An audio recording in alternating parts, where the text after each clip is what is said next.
And dropping microphones, and this is the official Gaia Guardians bonsai tree. You're supposed to pass this around so everybody can give it some love. There's an animal in there representing all other animals, although Chopper does that much better. Is it living at your house, or can it live here? No, it's living at my house. Okay. But it might get passed around. I'm actually bonding with it. I just rescued it from Home Depot. So Reverend Pat is going to lead us in a song that we have done for Earth Day events before. That's pretty wonderful. Usually she has an earth drum she beats, which is really cool. But I'm not sure where it is at the moment. It's an easy enough song. It is called "The Earth Is Our Mother," and I'll go through it first. And it's microphone. Your mic. Okay. It's a chant. It's I learned it when I was in New Mexico. It's from the indigenous peoples there, and it goes such as this. The earth is our mother, we must take care of her. The earth is our mother, we must take care of her. Hey yana ho yana, hey yan yan, hey yana ho yana, hey yan yan, hey yan, and then it just continues ringing.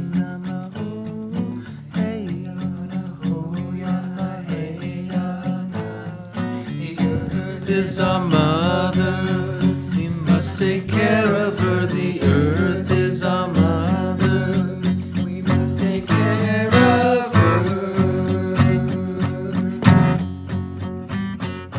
Hey yana ho yana, hey yana yo, hey yana ho yana, hey yana yo. The earth is our mother, we must take care of her.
Your voices.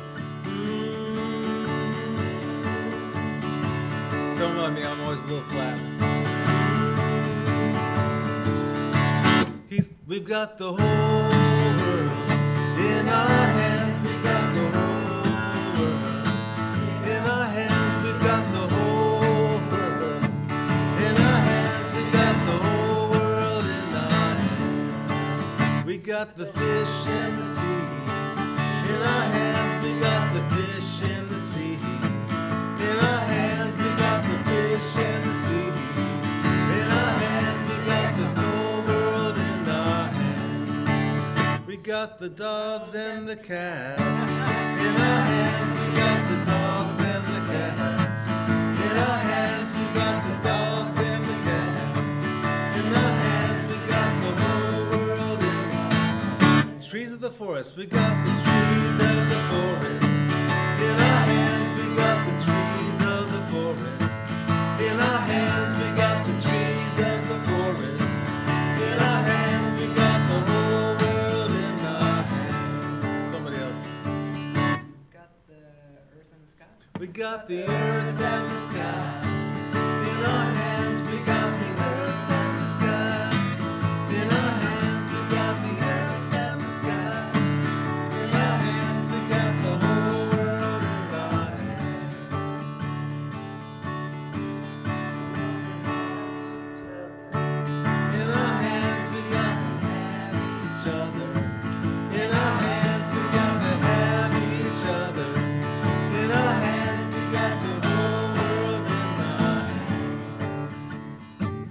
back, you got one?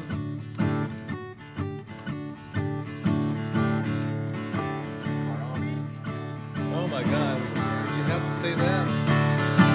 We got the coral reefs. We got the coral reefs. In our hands, we got the coral reefs. In our hands, we got the whole world in our hands. That's a sore subject, Cheryl. We got the birds in the trees.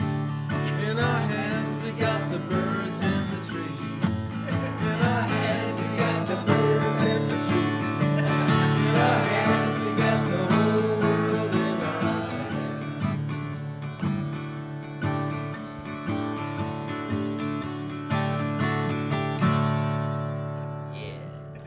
There's our opening song. Do you want to introduce Cheryl? Or do you want to say something?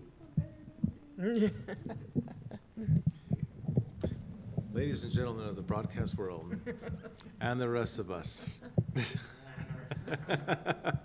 we'd like to give a warm Gaia Guardians welcome to Mrs. Cheryl Leutjen, mother and wife and earth activist and author and mentor to authors and people waking up to echo consciousness.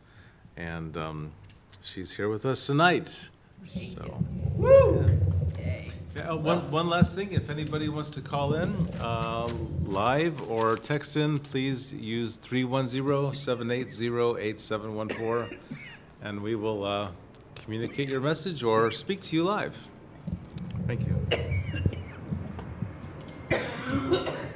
Well, I'm so grateful to be invited here today and into this earth-loving community. And it's such a pleasure to be singing joyfully about topics that I know are, as you said, painful for many of us. And if you're watching, probably for you. And that's really what started me writing. It was my own therapy, trying to figure out how do I deal with these painful feelings of loss and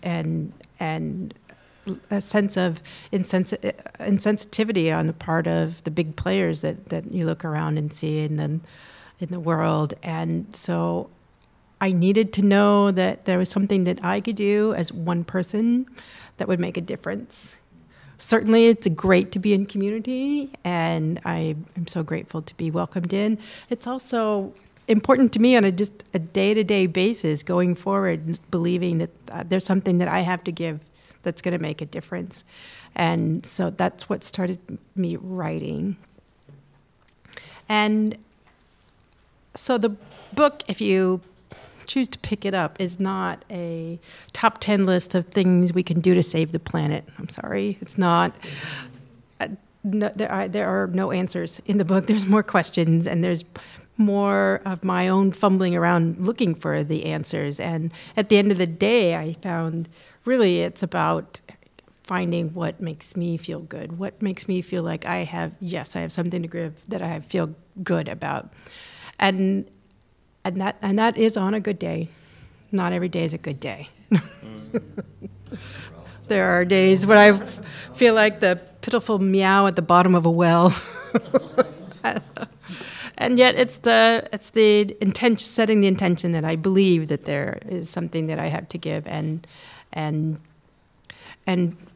keep coming back to that belief and keep coming back to that with my self-sustaining, self-nurturing practices. Because it's like on the airplane, they say, you got to put on your own oxygen mask first before you can help anybody else.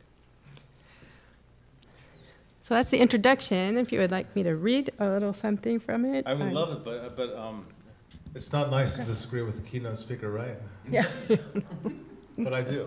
I've been reading her book, and I think it's just full of solutions, practical, small things that Cheryl has woken up to, such as like when you see ants, don't run for the raid bottle. There's actual holistic ways to deal with our friends, the ants. And And so Yeah. she's so humble and understated, but she's chock full of solutions. Little things matter, and your book is full of them. And your personal Well, and journey. what's important to remember is my solutions may not be your solutions. You know, I'm adopting them. My goal is to inspire every. And giving us a means to go. Yeah, just an inspiration for each of us to go on our own exploration and journey and figuring out what it is for us to do. And that's why each chapter closes with what I call the Love Earth Invitation. It's a opportunity for each reader to reflect on my own foibles and fumbling as may be interesting or may not be interesting.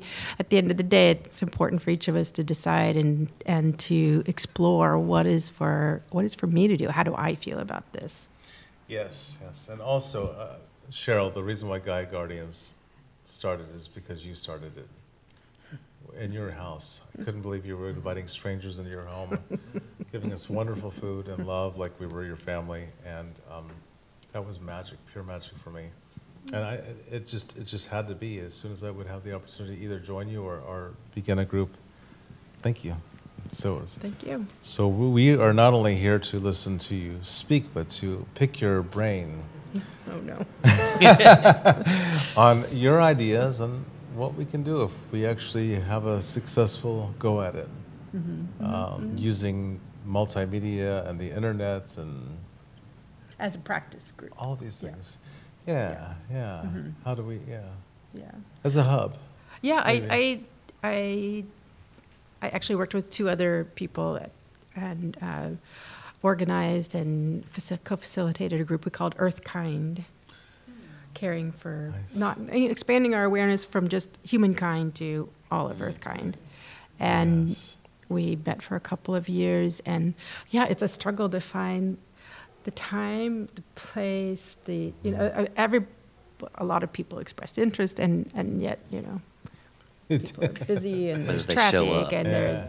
So I love that you're expanding this out into the internet and making it available more broadly than those who could be at this particular place and time and space. Thank you. I didn't mention when we started this, but back behind the cameras is Chuck Phelan. And Chuck and I have been partners with Metropolitan Community Church for approximately 15 years now, maybe longer actually. And we've been doing, we started off just 21? Oh my God. Now you're aging us, Chuck. Time flies. I try to come across as younger, and so we started off we just started off putting the words up on a screen using PowerPoint and computers, and then we started running cables so that there'd be PowerPoint on stage for the musicians, and we had a video camera. We were taping it and making DVDs, and then we were taking it to public access cable stations, the church services. And then before you know it, there was before there was YouTube at all, we were putting video and audio. We were streaming it on the internet back in the day when it was not easy. So we really have taken this journey, and by the time we were at the last church, we had a full-on live broadcast with robot cameras like the ones you see in here, and a nice system back there for that. So what I'm saying is we have all this experience, but during that time, that's when I woke up. Some people told me about climate change and what was going on, and this one right here, Reverend Pat. The first time we had her in the pulpit, she mentioned Mother Earth, and I jolted him. I see, like, what's Mother Earth? To do with it? Yeah, then she started saying we're killing our planet. I'm like, why is she saying that? Because we are. That was long before I woke up, and then she said, and if we're gonna be healing our land, we better think about our original sin in this country. That there were people here who had a God, who had a relationship with God and their God. And the earth. I'm like, oh my God, she's not saying that. Of course I've come 360 and whatever. How long have you been here? Me? Reverend Pat, yes. Yes. I've been in Los Angeles for, gosh, how long? 2003, about 15 years. We served at the same church. I was there for 12 years, and I've been here in this location for almost 2 years now. Yay! Before that, I pastored in New Mexico, and before that, I started in the Bay Area. So kind of that's going backwards. So yeah, Santa Cruz. I lived in Santa Cruz for 14 years. So yeah, kind of all, between Santa Cruz and New Mexico, it's gotten me through living in Los Angeles. She was a surfing pastor. I never learned how to. I never learned to surf, dude. Really. Well, I'll just say, Cheryl, I do want to hear Pastor Finbook. I've said it before, and I thank Seb greatly for continuing to say, is it time yet? Can I do something yet? Can I do something yet? And finally I said, yeah, okay, it's time. Get at least one other person, and we can start this. And I really feel that it is the right time. In our conversations, he found Zach, or Zach found him, and Zach says, I'll team up with you on that. So, one of the things that in our conversations, my conversation with Seb is that, in starting any group, and especially like this one, there are so many different answers, right? There's so many different things. And instead of saying, this is exactly what we're going to do, what I've encouraged is, and I really want to hear from you about, for instance, at the last gathering, he said he was going to begin an Earth Sabbath and take a day off the grid completely. Mm-hmm. And so I'd love to get feedback from you on how that went. Mm-hmm. And, and here's what was really cool is he did a video and he posted on Facebook, and then all these other people were like, oh my God, that's really cool. And then there were people within the congregation who I never would have thought would have been like excited about it, were excited about it. And, so to me, what that was a witness to is just one person doing one thing can inspire others to do other things. And, what I'd love to see is, as we continue to gather is, okay, what's the one thing that I'm going to do in the next month? Mm-hmm. And then, share it back. And, so there's a small handful of people in this room at the moment. However, that's a handful of things that are being done that weren't being done. And so what I said to him is I would like us to challenge ourselves to do, to just claim, here's the one thing I'm going to do this month, and then share about it. Yes. And then other people can do. And then, as we continue to go on and grow, is find a project or more that we can collectively do together, because we're not going to solve the whole problem. But I think I really personally, I feel that one of our main things is raising consciousness. This base here is a church community. It's a queer progressive church community, faith community. But what if all 50 to 100 people, who flow in and out, got their consciousness raised, they did something, etc. To let you know, and I've talked with him about, I'm going to be beginning the year with a teaching and preaching series on this, on kind of the whole concept. It hasn't gelled on the content yet, but in mid-January-ish, because I want us to start the new year with this is really planting the seeds, and so as we progress into that, what I may do, we'll talk later about, is maybe when one of those Sundays you may be able to be willing to come in and speak, on the issue, and because the basis of this church, one of the cruxes of it is about, he's probably told you about honoring the earth and really making a commitment to being a green church. And so, we do fairly well at it, not 100%, but, it's also time for us to do an audit of ourselves, if you will, okay? Have we been able to keep to that? And, what is it that we can, continue to do, improve, et cetera, et cetera. So I mean, I'm very thrilled and excited about the potential of what can, what we can create. So, and I do think the use of technology, as one of my teachers said, technology in and of itself is like money. It's not good or bad. It's what we do with it. And That's if we right. bless it, then it can be used It as can a be amazing. sacred tool. Yes. Instead of a destructive one, Mhm. So the fact that we have the ability to, live stream and all of that to reach more people, I think is awesome. So I just wanted to put that out there. Yeah. And tagging actually a little bit on all of that. Planting a seed is a very small act, but it creates amazing things. And you were saying even with your book, oh, well, it's just a small thing. We have to remember, which I myself really have to remember this too, nothing is really a small thing because, or I guess it would be a small thing if we didn't take action to it. But if we put action to any idea, that's a small step that everybody has to take, but we have to remember it's not gonna happen unless we take the step to be that small, whatever it is. Because yeah, JB and Chuck, JD, sorry.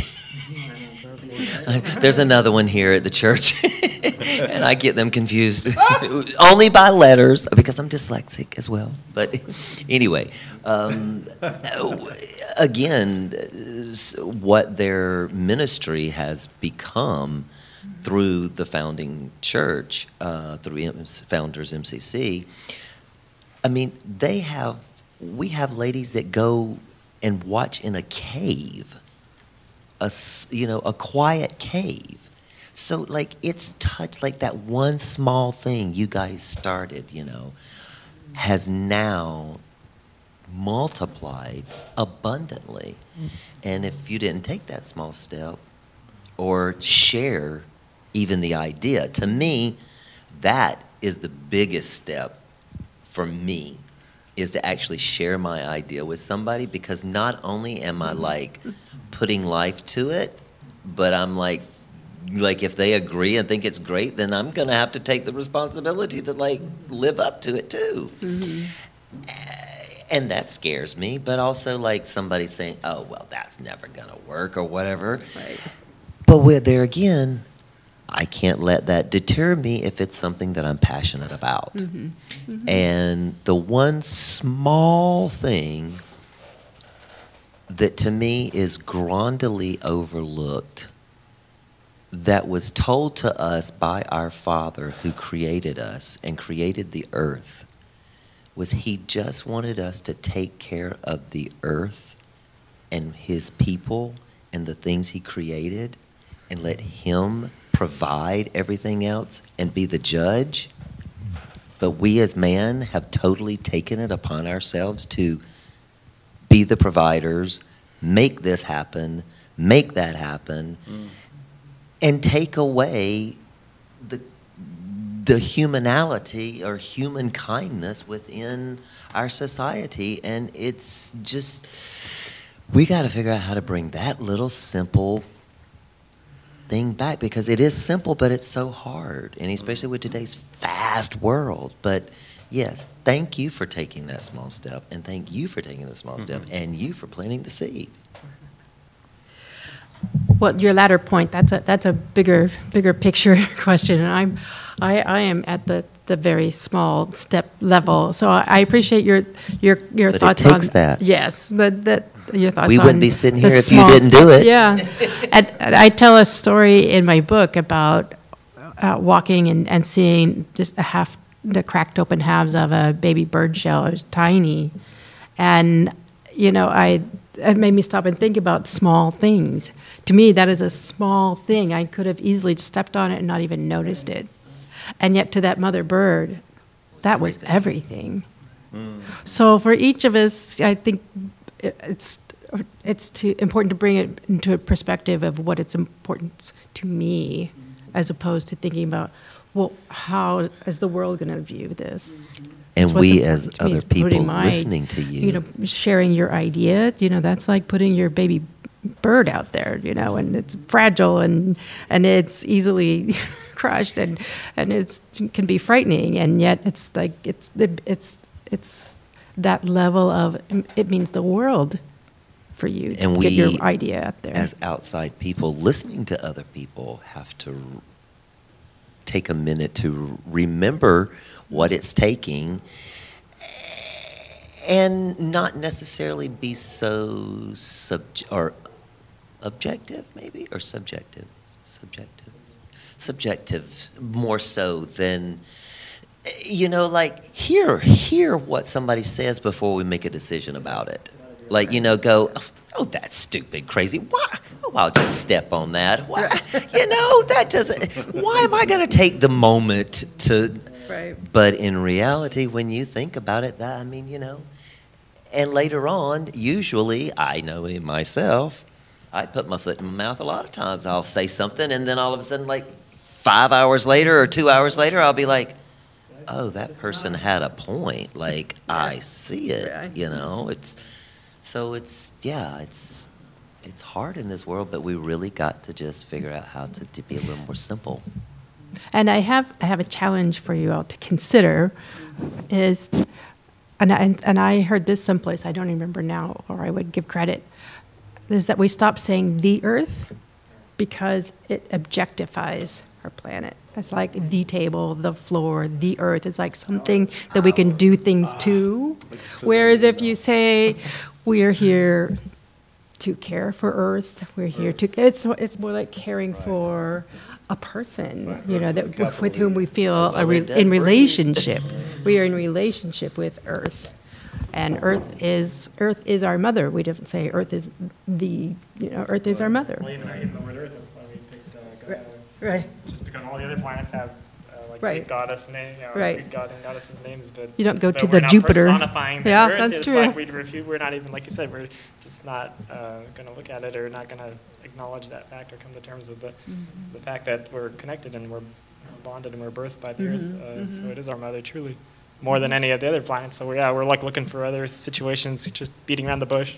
It's just like face the situation right here and the problem. We are here and together, and we gotta address the problem together. I want to say another thing about Cheryl and her book, since she's so humble about it. I've been reading the book and I've been both crying and laughing. I think your humor is amazing. You're so willing to take puns at yourself constantly. It's so funny, but I think it's such a painful thing to wake up to the plight of our earth, of nature, even the bugs, the insects, the birds, and to be viewing it and to have and your struggle. You're so transparent about it, and you're hilarious. Well, laughter really is the best medicine in my book. Wonderful. and you've also demonstrated compassion for things I never considered. I really didn't, before I read your book, have any compassion for ants. I step on them all the time. Now I will walk around them. They're a huge part of our ecosystem. Cockroaches, actually, I have to say, that I was sharing with Larry, a friend of ours. We were shopping the other day, and I was sharing with him. I have to say, there's a couple of questions, that you have in your head that when you go to the pearly gates, you're going to ask. And one of those main ones was, what is the purpose of a cockroach? Right, or a wasp. Honestly, what is, no birds eat those, and other things. But I'm all like, okay. who would eat? Because you don't even see, only time you even see an ant eating a cockroach is after the cockroach has been dead for days and it started drying up. So to me, it's like, what? But a friend of mine had an owl in his garage, and I was trying to help them get it out. And I'm all on the internet looking, and I'm all like, how do you trap an owl and safely? And in one of the things it said is one of the main food sources for owls is cockroaches. And I was like, well, there I have it. There's my answer. Need some owls around. And it and then it made sense because I'm like, they come out at night. Owls are awake at night, so duh. Yeah. So there we go. We know cockroaches are for owls. Well, would you share something from her? Please. Yeah. Here.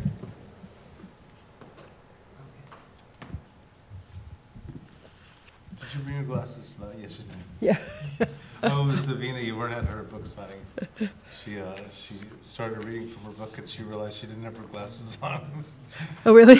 So That would never happen with me. I happen to have my readers with me. I got to rescue her. Well, funny you should mention humor. This is one of my favorite things to read.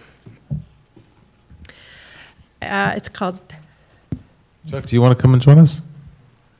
Okay. All right. it's called Splayed Out on the Sidewalk, the Best Medicine. After a rare night of restful sleep, I opened the front door with a smile on my face, determined to exude serenity today. Arguments will resolve, traffic jams will clear, and babies will stop crying as my lightheartedness radiates into the world. Reverberations of tranquility shall return to me, law of attraction style, further reinforcing my good cheer. My head is so far up in the clouds that I nearly trip over what lies right at my feet. Splayed out on the sidewalk before me lies a sight so wretched my insides heave. Swallowing hard to hold down my precious kale and fruit smoothie breakfast, I creep up on it like the cat approaching its prey. When it fails to move, I pounce, giving it a resounding kick. Emboldened by its passivity, I stomp on it, then drop to my knees to pummel it, screaming, "The effing phone book is here." Except that I didn't say effing. How many beloved trees were killed to make this monstrosity that I do not want and will not use, laid out here like it's a prize? Brilliant choice, humanity.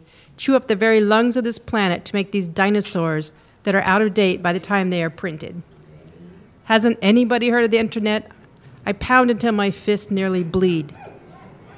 Suddenly remembering that I live in a world where public displays of idiocy end up in viral videos, I scan the street, seeing no one pay me any mind, except that perhaps that now the dog walkers are now dog runners. I saunter back to the porch, whistling, to don my oldest gardening gloves. Cool as can be, I snag the specimen between gloved thumb and forefinger to deliver it inside where I can exact further retaliation out of sight. Flames shoot out of my ears when I think of how many times I have exercised my choice to opt out of receiving this travesty.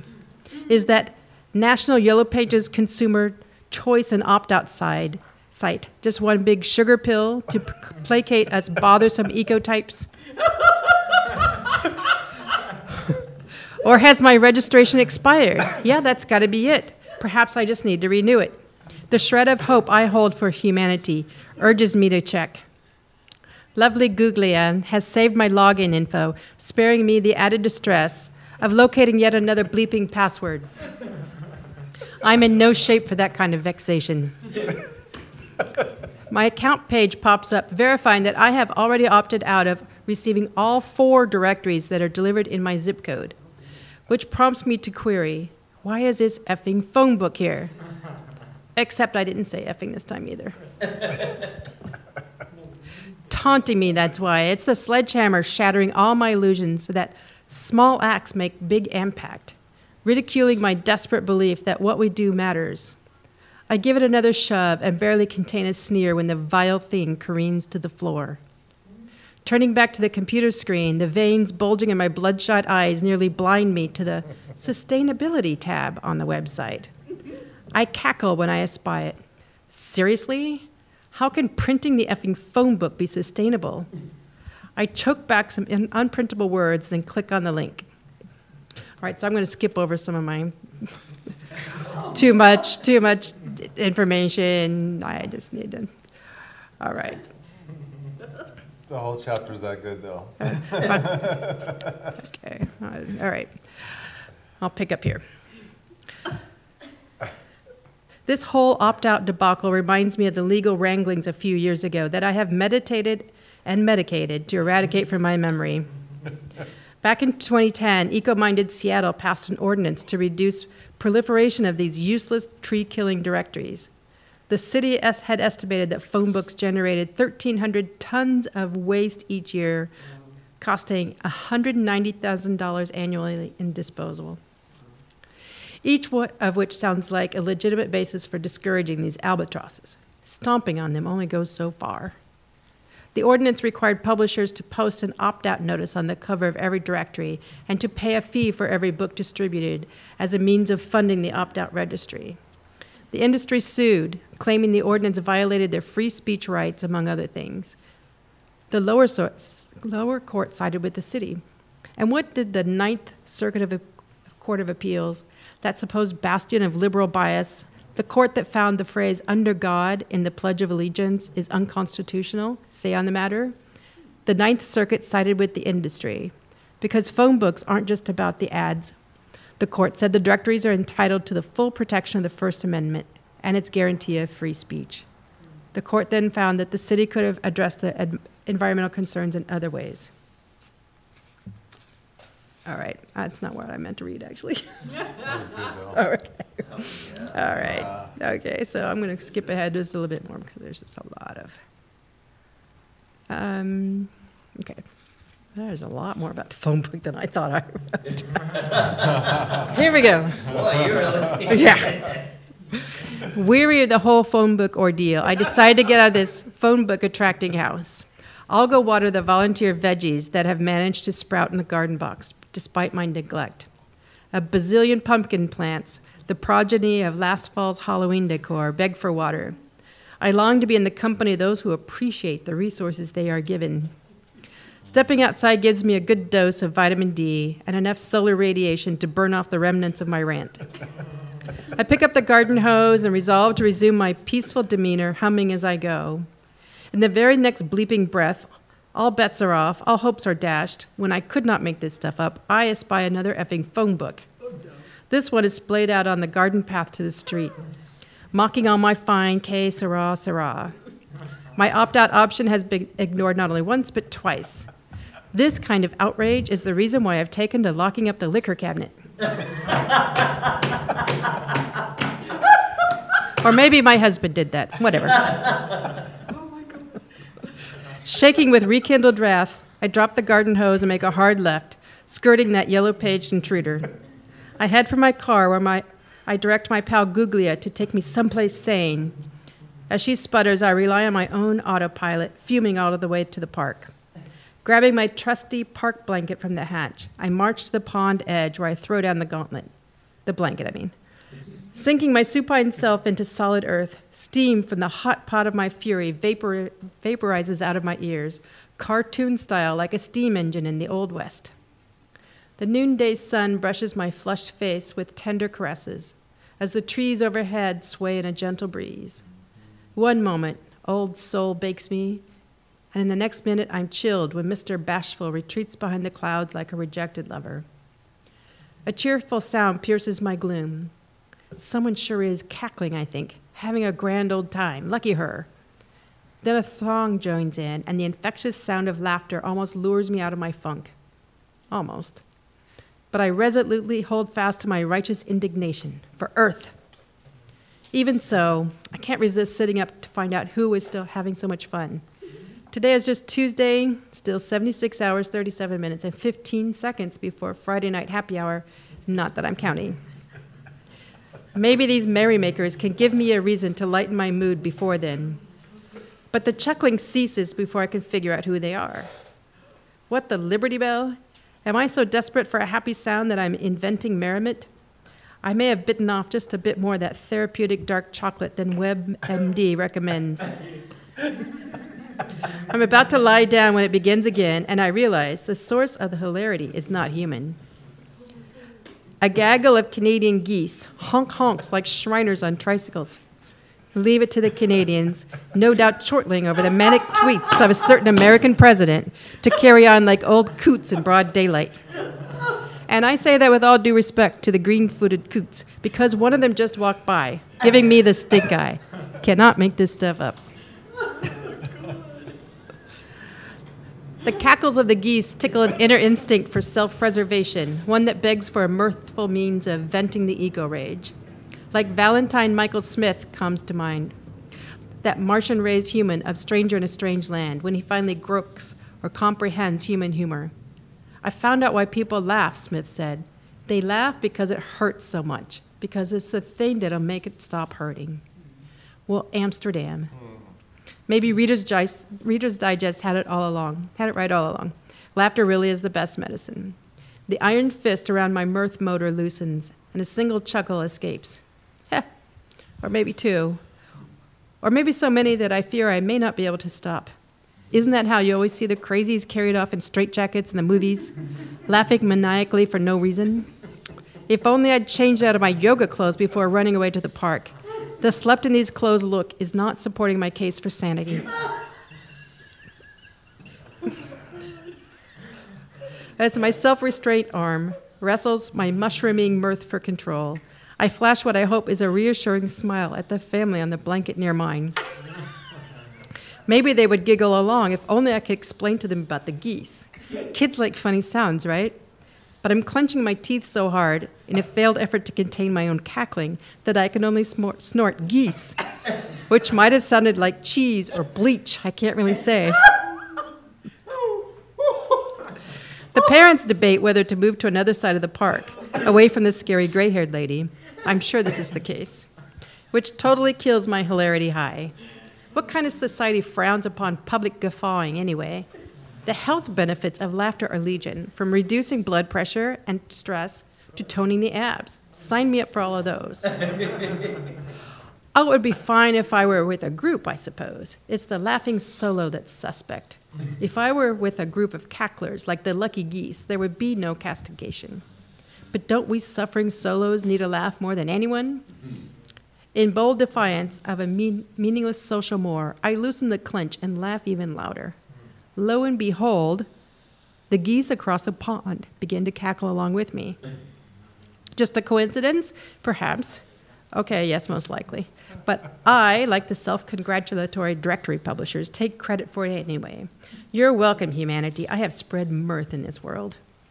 I wave to the cackling Canadians, thanking them for reminding me to celebrate the beauty of warm sun and cool water on this mild winter day. If giggling helps us appreciate the abundant bliss of this moment, so be it. If only I could find something funny about the effing phone book. Maybe if I just stop saying effing, or some semblance thereof, I won't knee-jerk into fury every time I see one. My morning's intention of reverberating lightheartedness returns like a forgotten boomerang, smacking me in the forehead. Might a more peaceful demeanor offer an essential relief valve from the intensity of this whole altercation? The cackling geese urge me to give it a go, prompting me to say something so outrageous that I can hardly spit it out. The funny phone book. Eco-rage drains from my pores as I say it. How funny that I would allow this dinky directory to exert such power over me. How funny that I would allow an 80-page guide to my neighborhood drive me to madness. I feel my body ease into begrudging acceptance with every funny utterance. Not that I'll ever be a big fan of the funny phone book. I will still opt out every chance I get.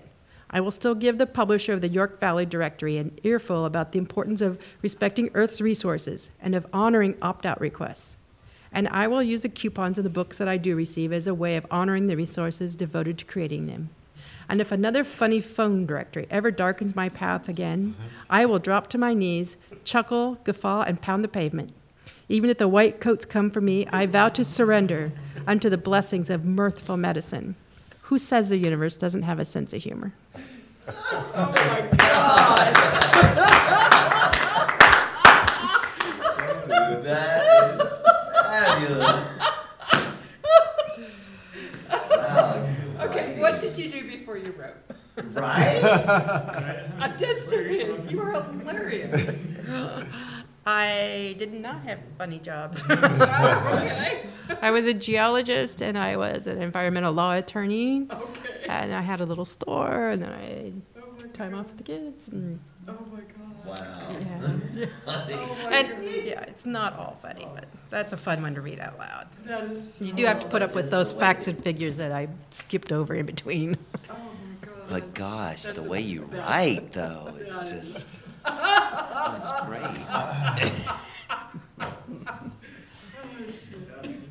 Funny phone book. Funny phone book.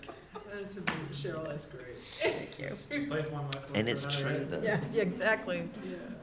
Yeah. It does, I mean, words have a great power over our response and reaction, and it's, I know you know that. True. I mean, it's important to choose words to convey exactly what you want to convey and what you want to put out in the world. And especially in English language, because like most other languages, they have like 3 or 4 words that mean Phone book. the different level. No, I think that's the same in all languages.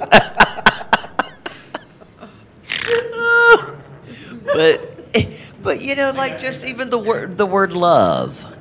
You know, like in Greek, it's, you know, like if I'm saying it to a friend, it's one word. If I'm saying it to an elder, it's one word. If I'm saying it to an elder that I know, it's a word.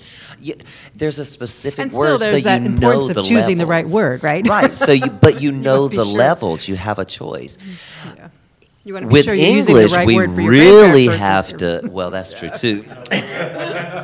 Yeah, right. But we really have to, yeah, definitely choose our words a little more carefully, because there's some that, yeah, and if we, depending on what you say before it or after it, it can really take a personal, you know, and it shouldn't, like, because we've got to communicate, we've got to talk in order to be able to help each other. Absolutely. Sure. What did, actually, a complete side note that I just gotta say. What is that show? It's I think it's on Amazon or Netflix. Marvelous. Oh, Marvelous Miss Marvelous Miss Marvel- Maisel, or something like, you know what I'm talking about how she just kind of like fell into comedy. That's what I was just I thinking. haven't seen it. Oh my I God, haven't it's hilarious. either, but I want to. Absolutely hilarious. It Okay, looks really so good. how did you? My curious questions. How obviously probably being a geologist, et cetera, awakened you easily to the state of the world and Earth. But what did you had said that you had done a gathering. You had a gathering for a couple of years. What did you do? How did that come together? And what did you do? I was attending an interfaith group for people of different faiths concerned about environment, about planet, about Earth, and I had heard about it through a friend of a friend, and so I was attending, and they were talking about, you know, writing postcards and writing politicians and protesting and all the usual sorts of things that you do as an activist. And so I wasn't, so I was just sitting there listening until someone spoke up and says, well, I was thinking about starting a prayer group for Earth. And I perked up and I'm like, yes, that's what I'm interested in, because I feel that, I can tell you all day about, you know, my science background and how much time I've been spent thinking about. But yeah, exactly. Right, and so I bless and thank scientists today, right now, who are maybe underappreciated. And I also believe that we are more than our brains. We are spiritual beings. And so I was very interested in, still am, and very interested in participating in a group where we bring our spiritual selves to the table, in addition to what we think about and what we, you know, do as an activist. What do we do as our? So the group began as an interfaith spiritual practice group for Earth, and we invited people in from different traditions and shared different practices. So it might be a reading from the Torah about Earth, or a reading, so we had different practices. We had different people leading the group, and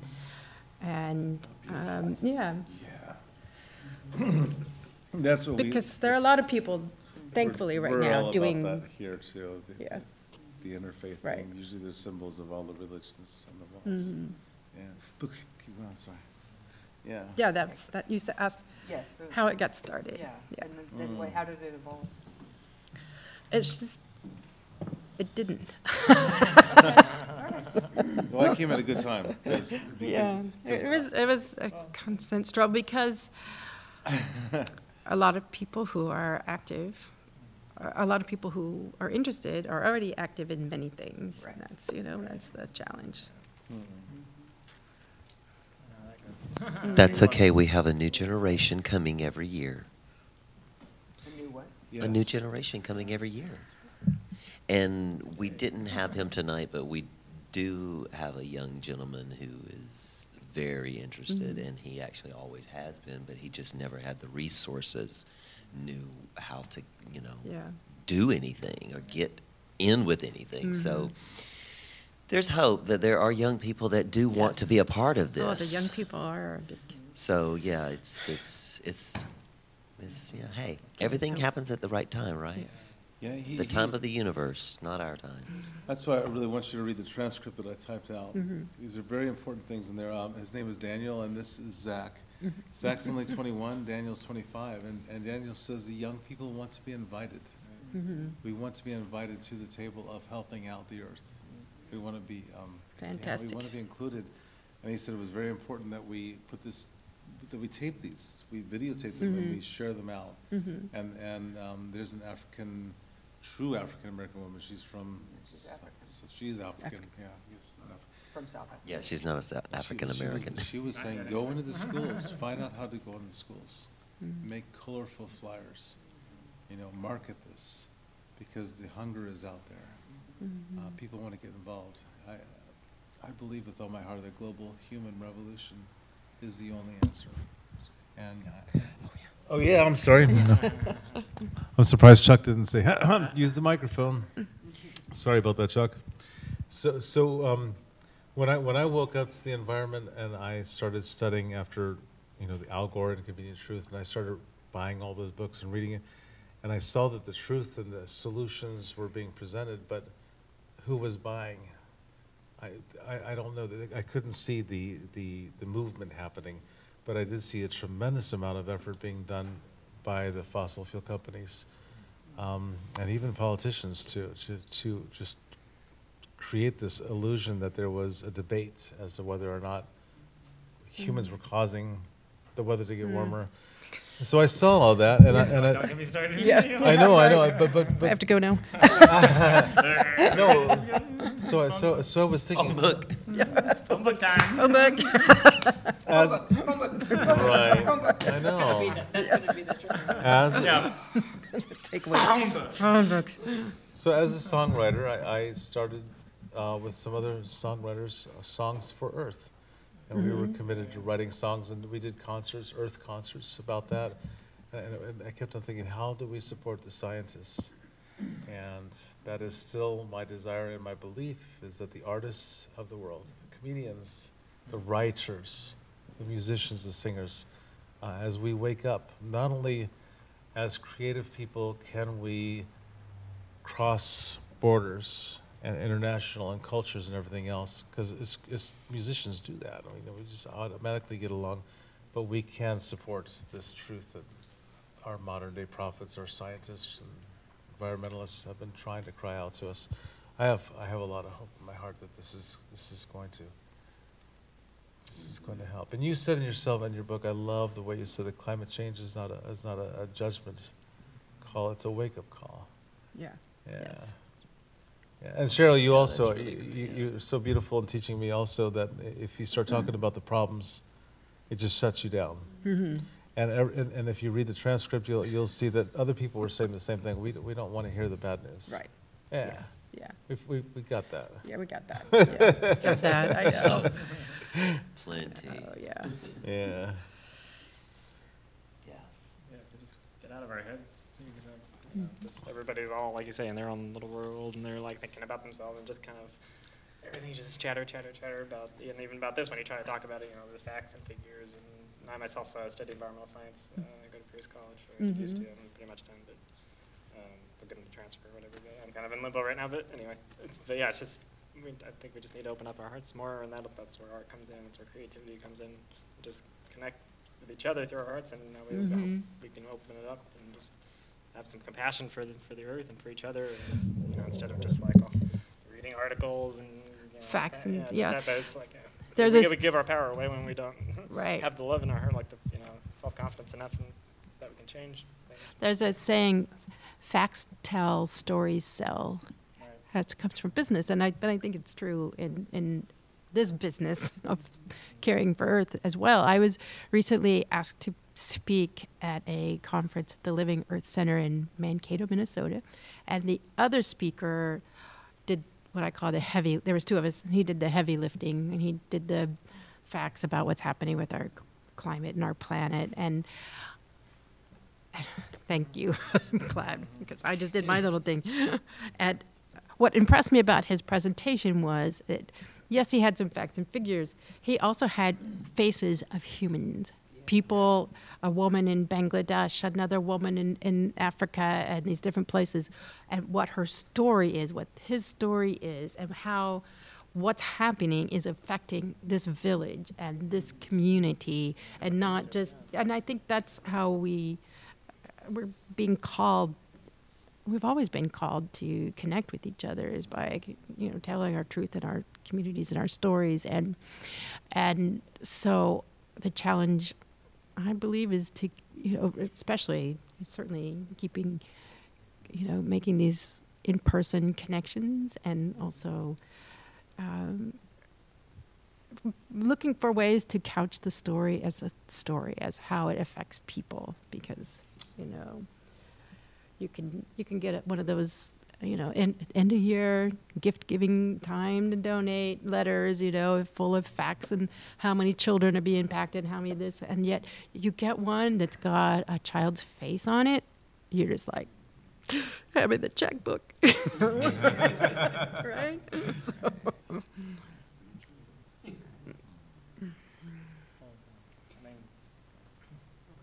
But in that sense, giving is like when you match the empathy and then with the giving instead of just like, giving is a chore, or it's just match it with your heart, center yourself, and and then when you give, that's the most gratifying thing, instead of taking. People think materialism, all this buying, on the holidays everybody's getting gifts, and just again being out in the material world looking for love and acceptance and gratification throughout the world, instead of just being just be willing to give, and then you shall receive, this guy. I mean, the more you give, the more you receive. It comes back tenfold, and karma and all that. But I think people just don't realize how powerful that is, just to give and accept and love and people for who they are, and the way things are, and the way that it can change through giving, through our power.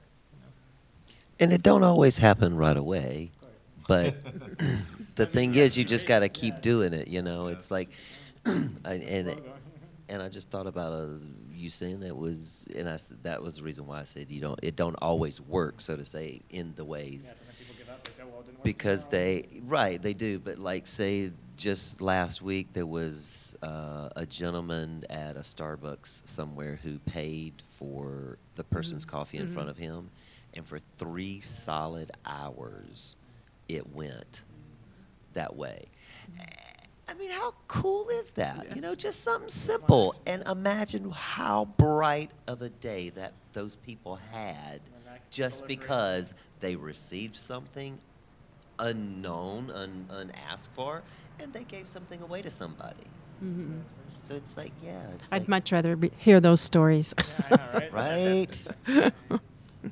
And there was just one earlier today about a guy who gave up his airline seat to a mother and child in need that needed to get somewhere. So, and that's it's all over the news, and that's what you. Please more, please more. It does. It makes you feel better, and it there's Hope for hope humanity.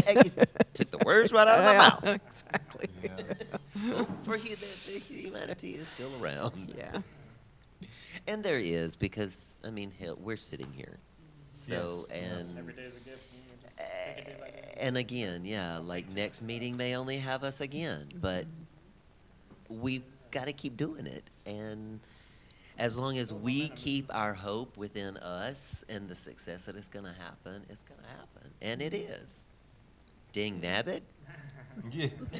Let me just take a moment. I'll say to our viewing audience, if anybody wants to call in and speak to Cheryl, you could do that. We'll put the speakerphone right in front of all of us, and the number is 310-780-8714. I just want to say, call in and give now. I know. You just get. I was It having is an what it's NPR, like a I was having telephone. an NPR moment, you know. If you're a PBS, we want to give you take a break. And Right. give you We'll take a chance break. to share. If you give can $100, purchase the you book. too will get a signed copy of Cheryl's book. telethons. Yeah. Anyway. You buy Seb, 5 and you get a dinner with her. If you could share your Earth Sabbath, how it went, was there any hiccups? What did you get out of it? You going to do it again? I would love to, and I could do it very briefly too. This is what we learned. I've been. First, what did you do? What I did was we got some blue ice to put in the refrigerator and the freezer to keep the food cold. And Hold on.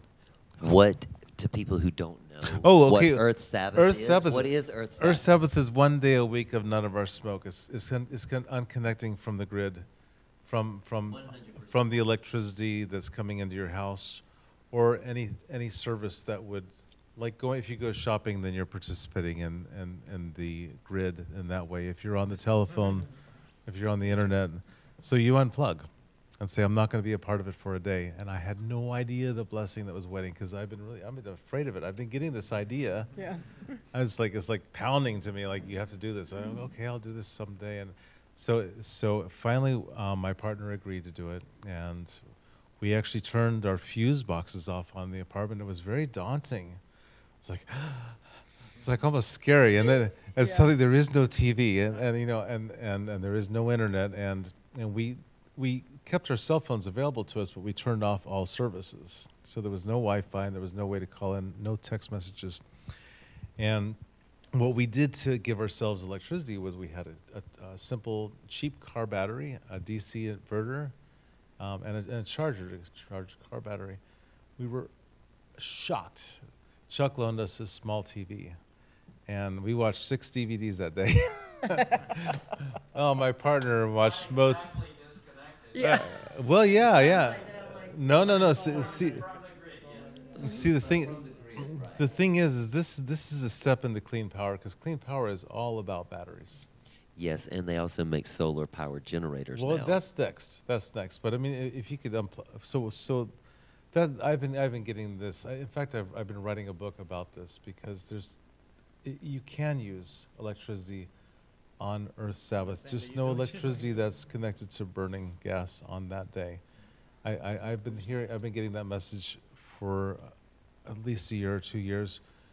I learned to listen to Mother, and I go into the forest, and I'll wait all day, or I'll go to the mountains, and I already learned how to listen to God a long time ago. So it was just a matter of, all right, you're the one that's hurting. You're the one that has my heart, Mama. So I'm gonna keep on telling you my story. I'm here to serve you. I want to listen to you. So I've been getting this message I want 1 day a week off of your smoke. I've lost my resilience. You're killing me. I'm suffocating. I'm choking. I'm gagging. And you guys keep on just spewing your smoke at me. If you give me 1 day a week, I can regain my resilience.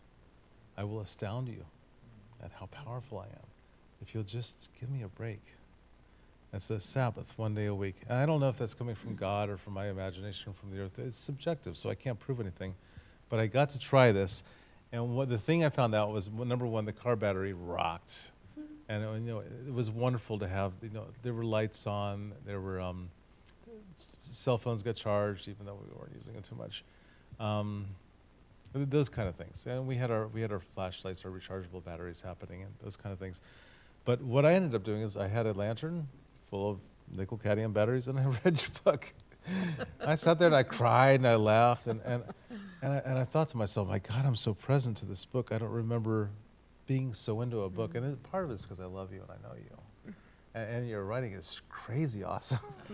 You make me laugh, but you're like opening my heart to more compassion and those kind of things. But I thought, and then I had my sister's book. Her book is called World Gone Beautiful. She's from Minnesota.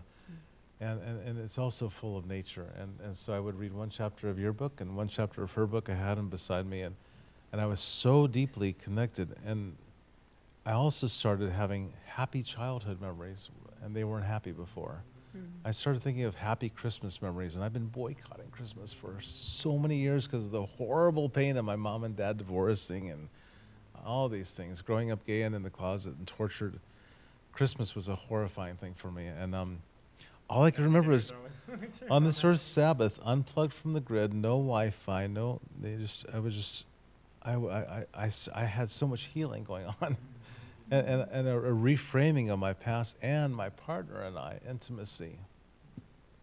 I'm not saying, it's just like, but heart intimacy was returning, and we cuddled, and it was just. Because you connected. Yeah, and there was no Donald Trump on the television. And he couldn't get on there because all we had was DVDs, and we didn't buy any DVDs with him on. How did the freezer do? Phenomenal. Okay. Nothing melted, nothing spoiled. And Norm was the one that taught me that. We went out and got this big cooler that was supposed to be really awesome and Arctic chill and everything. And we're going to return that because there's no need for it. A refrigerator and freezer is already As long as you keep the doors shut. yeah. We bought some blue ice. So unplugging from the grid. Modern refrigerators, the ones that open from the top, and all the cold air comes down, and it should be just, the refrigerator should be turned on its side. Just to Yeah. So the idea behind Earth Sabbath is a measured, fair, fossil fuel phase down for all of us. It's a one thing that we can do. It's not a huge thing, but it's a significant thing, and that also there was this weird feeling of not being connected to the world in a good way. Being off the grid, I really felt like for one day at my It was probably quieter. Yes, it One was. thing I noticed, like when the power goes off, how that you're not aware of all those hums that are just in the background, and you're just like, yeah, it all has a hum. Maybe the biggest thing was I just stopped looking at my phone 20 times in a minute. I stopped walking around like this. I'm gonna step up. Yeah, yeah. So, yeah, thank you. Thank you. That's great. So you're going to continue to do it once a month? Once a month. I know I was going to do it once a week. I reminded Giovanni it was Saturday. He said, I didn't sign up for once a week. Yeah, I think he signed up once a month. I'm like, maybe we should start off with once a month. Baby steps. Yeah. So when I shared on Facebook, at least one person said he would start doing it once a month. So. Sweet. Yeah. Other ones? How are He you said, going to I do? don't mind. I'll help the earth out and lower my power bill. And imagine I'm going to be very curious to see if people change. if we start doing it consistently. It must, because that electricity uses a lot of TV, and I think a lot of our refrigerator uses a lot of electricity, and I think our TV does too. Do you have a Chuck, newer you TV? checked the back of our TV about this power consumption? 200 watts versus 50. Oh, okay, because that little one was just, it was going to go on for a week on that car battery, I think. Okay, a 15-watt TV is a good TV. Yes. You converted to LED lights. Yes. Yeah. It's Chuck like talked me into that one. Like, Yeah. So you guys that's use. the biggest change, yeah. That really did our bill too. More than Good. anything, yeah, because you don't really watch. The TV's just, it's about the same for, like I say, for big TV. There's still 100 different base things. Yeah. Instead of TV's 60 watts is like 9 watts. It's like, that helps. Because those are the ones that are on all night and they're on all day too. So biggest user of power. It got a little bit chilly that night. without the heater Well, yeah, on? then that's why you have, you know, body heat in a blanket, right? That's right, body heat, and including the dogs. Body heat, or you can get a Mr. Heater Buddy. Oh, really? What's that? It is a propane heater that you can use indoors. Oh, but that uses smoke. I mean, that's Propane? burning. That's burning fossil Oh, the fuels. propane, the phosphate. Oh, Yeah. right. So you know, No, yeah, you can do that. I know I get all this pushback about using battery. You're cheating, but no, definitely not. No, batteries. Yeah, the battery's cool. Yeah. And someday, I mean, that battery will be connected to some kind of a solar panel or something. Well, they do make, I mean, they make solar generators that you can actually hook a solar panel up to or a wind turbine to. And they're only like $79. I know, and if it's not a breezy day, you go, I think you got to blow a little harder than that. All right, then. Maybe if you put it on top of your car and drive around for a little while. Should we close out with a little meditation? Yeah, let's do that. You all ready to close? Yeah. What about Chopper? Are you ready, Chopper? He's like, oh, really? Oh, okay. Actually, that same weekend too, I kind of did the same thing, and I just went to a meditation, or like a retreat, virtual retreat in the LA Center, like San Diego area, Escondido area. But yeah, it was the same thing. I just turned off phone on airplane mode, turned phone off even, and it was 2 days of pure connection, human connection, and bonding, and hard work, and centering. Nice. And they had That's like different fantastic. traditions and like Sufis, and they read poems from Rumi and all that. And, Wonderful. you know, like a little tantra work to it. It's always good. It's always nice things. So yeah, it's just Great. very beautiful. So we were on the same thing. same week, same Saturday. I think probably doing the same thing. Took a break. Took us out. Very good. Well, with all that wordiness, I encourage us to take a moment of closing, eyes closed, and turning within and connecting with breath, noticing how your breath is moving in and out of your body, breathing more deeply, replenishing. Exhaling completely.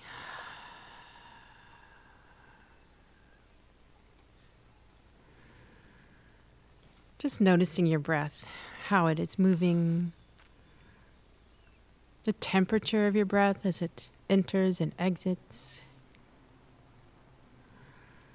Notice where breath travels within your body, if you can. Notice the feeling of the exhale.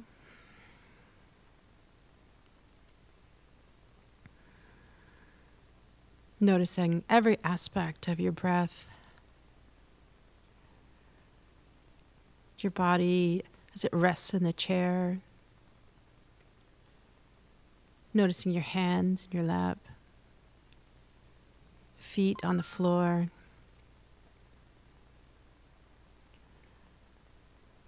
Becoming present within your own skin.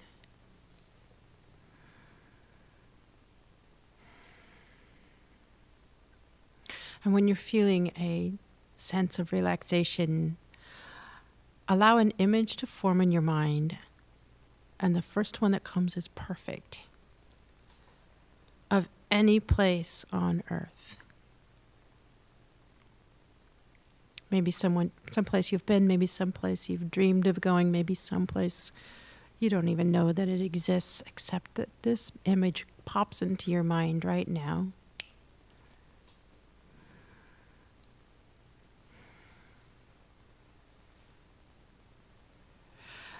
And allow the image to expand.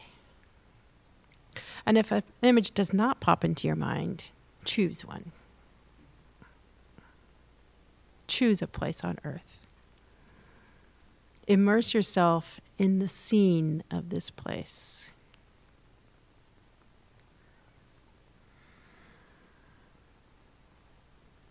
Take a look around.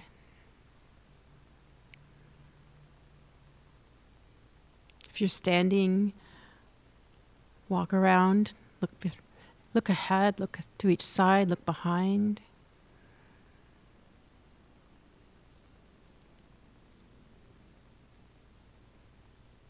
If you're sitting or lying, that's perfect. Notice what you can see from where you are.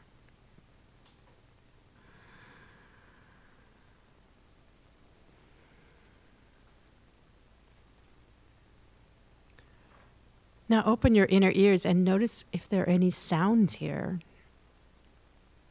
Birds, waves, trees, crunching.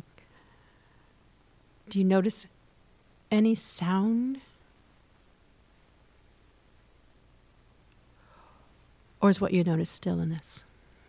Silence?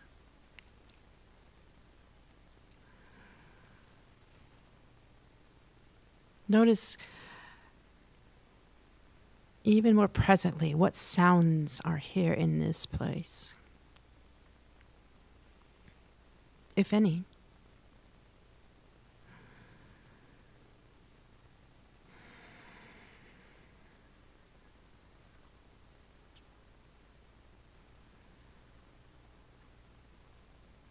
Now notice if you experience any touches or any sense of breeze or the feeling of what's under your feet or the temperature. Perhaps the sun, the rain, the snow. Do you notice any sensation on your skin? Or is there anything you'd like to reach out and touch? Grab a handful or stroke or caress.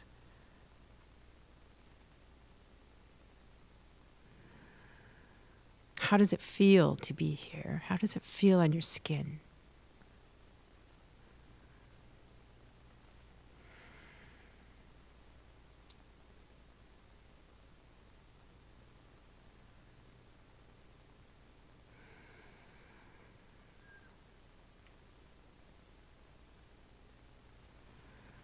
Are there any scents, aromas, smells here?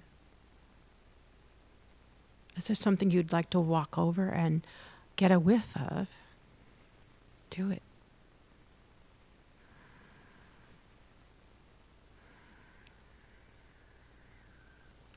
Allow every sense awaken to this place, right here, right now, this scene that has called to you to be here, to notice.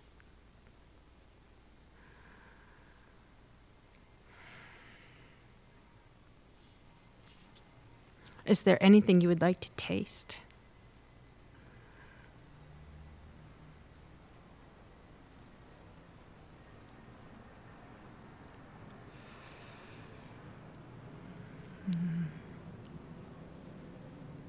Is there any space in this image, this place where you are, that calls you forth,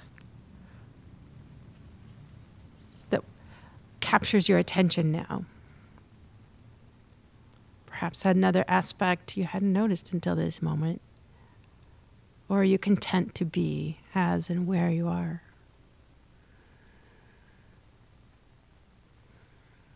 Honor what calls to you right now.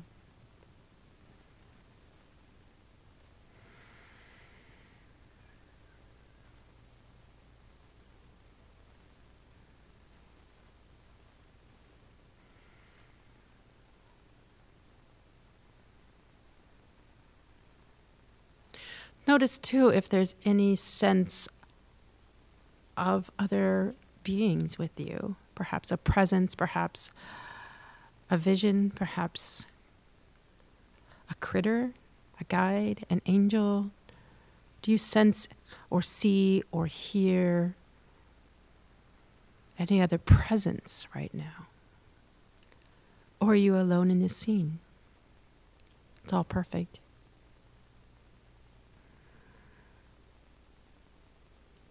Give even more attention to what you notice right now.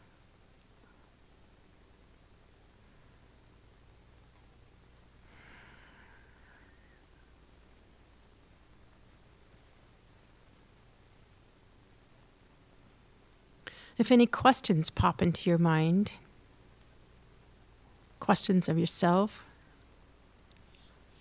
questions of Earth, questions of any guide or angel or critter with you, ask them.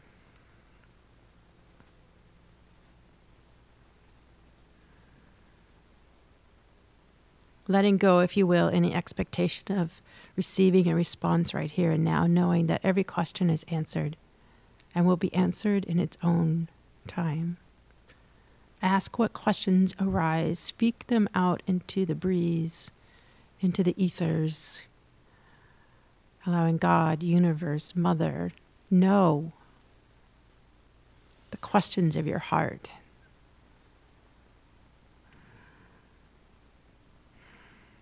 Every question has an answer.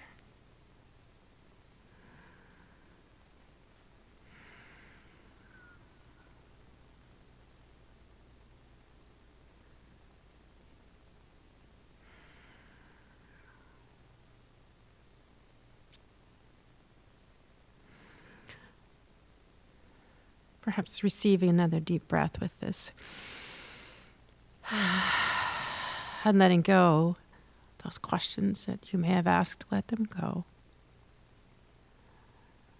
Loosening those attachments.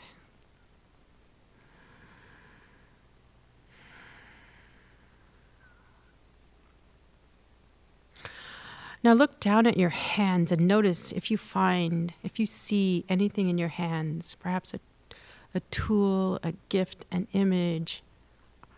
Is there anything in your hand? Are your hands cupped? Or how are you holding your hands? Is there any information in what you see in or about your hands?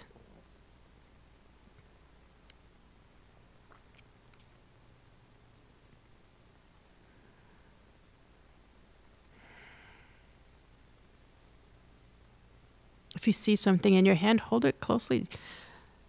Observe it. What do you notice about it? If your hand is empty, hold your hand close to your eyes and observe it. What do you notice about your empty hand?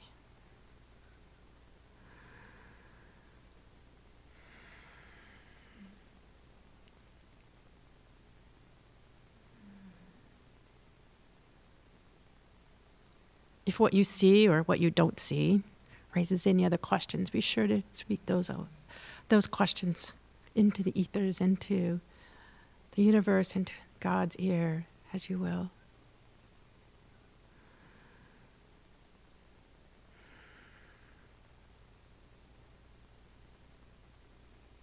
Or simply enjoy the silence, if that's what calls to you.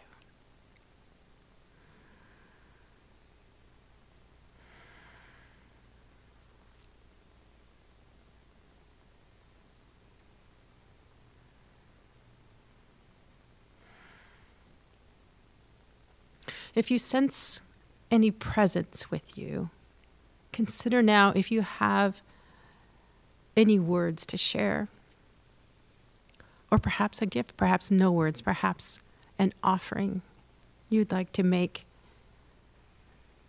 to the presence, the critter, the guide, the angel, the friend, the beloved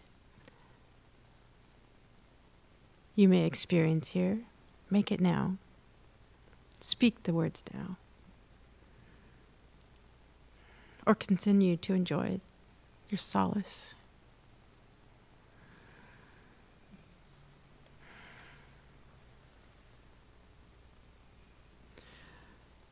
Notice too if you're not enjoying. Notice anything that might be niggling or bugging you right now. And notice without judgment if there is. If there is, what it is.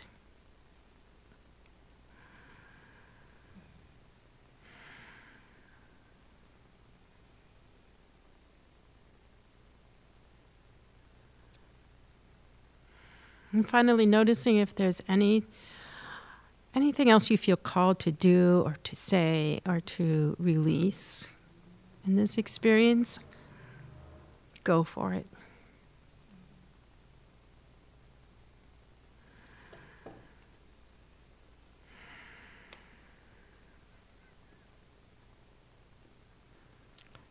And when you feel complete with your experience here,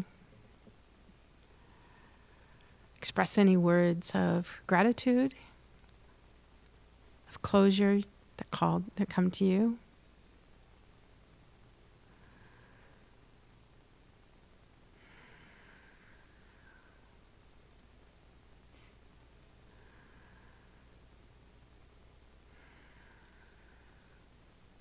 And when you feel complete, begin bringing your awareness back into your body, your feet on the floor, your hands in your lap, your breath, the sounds in the room,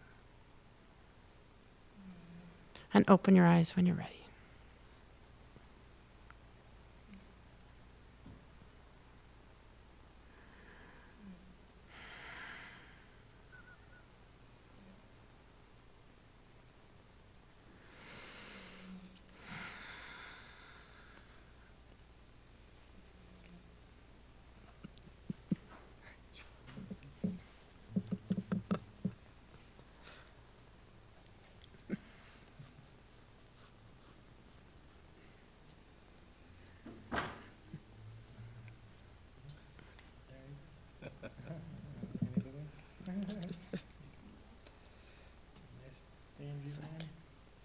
Yeah.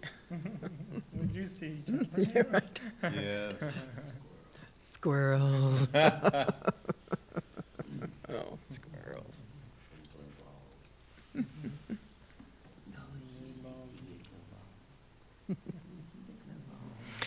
Well, thank you again for inviting me in. It's been lovely to chat with all of you. Yes, thank you. And Sounds to me like you've been invited to come and preach. Yes. yeah. On a Sunday coming up in the new year. Yes. Yeah. We're also going to continue to reevaluate and recalibrate as we go along. Maybe we'll abandon Monday nights and stick with Sunday afternoons twice a month with the ready-made audience, or try another weeknight. It's also December. Yeah, it's, yeah. Just keep it up for a while, because you kind of campaign for Mondays Well, Mondays are better for me. for Minnesota. However, yeah, but queer your young people who, Yeah. I mean, I wasn't here to know who campaigned for Monday versus Sunday, and Yeah. go back to. I didn't ask many people. You were one of the few I asked. Oh, I really? said, Monday, Monday, Monday. Oh, okay. It's like a Carpenter song. Yeah, yeah. Da da da da da da da. Yeah, that's another one for sure. Thankfully it's not raining. Yeah, we give thanks for the rain recently. Yeah, so that was one. Oh, yes. much needed. Yes. It's so exciting. Oh, the catharsis of reading you processing the drought. I was like, yeah. Definitely. Yes. Really, really, really, thank you. Yeah, thank you. Thank I don't you. want to keep anybody too late. Yes. Yes. And thank y'all. Yeah. Yes, to You're our all there live and there, broadcast. over the interwebs. You know, the nice thing about these live broadcasts is once we end the broadcast, it becomes a permanent video. Yeah. And you can download that and edit that, or just keep it up there, so. You can get more information about the book and upcoming events at loveearthnow.us. Oh, That's easy. One of my favorite websites.